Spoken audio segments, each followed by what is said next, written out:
Football has always been king here in Cleveland. Baseball wasn't a popular game of choice back then, at least not in this town. Instead, the smell of the pigskin would delight and put a smile on the faces of folks in Cleveland and mostly all of Northeast Ohio. Although the homeland in Cleveland were alienated by race and color, we were all united as one on Sunday afternoons. The 60s were turmoil, and that also affected sports. But somehow we got along. The Browns were racially mixed, led by perhaps the greatest football player of his time and perhaps of all time, the legendary Jim Brown. And during the time of discrimination, I really knew that we should play hard and we should make our points by sticking together. And so when you came to the Cleveland Browns and you were black, you had to get in line. Sunday afternoons gave America a chance to heal itself from the tragedies that tried to besiege its pride. The fact is that athletics doesn't really see racial divides. And it brings everybody with ability together, regardless of color or religion or whatever. There was always an undercurrent of race, even on the football field, and an undercurrent of race on the team. When the Browns in 1964 beat the favorite Baltimore Colts, led by future Hall of Famer Johnny Unitas, that day was perhaps the greatest Sunday around here in more than 40 years. We were overachievers.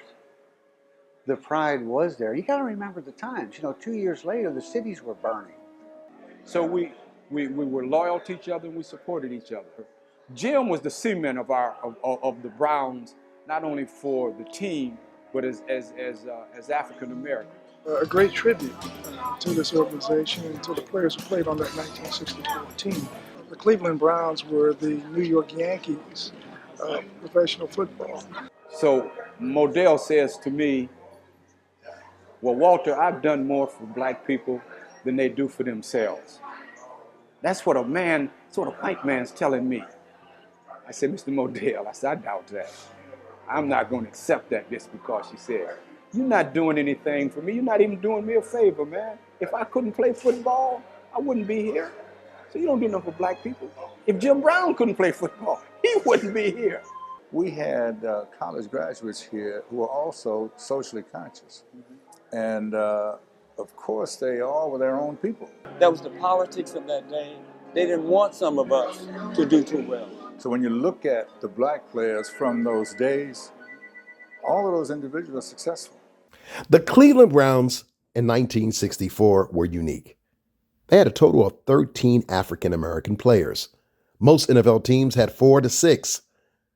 The Browns, 13. And that simply meant that a black player had to room with a white player. And that was the first time ever in the history of the league.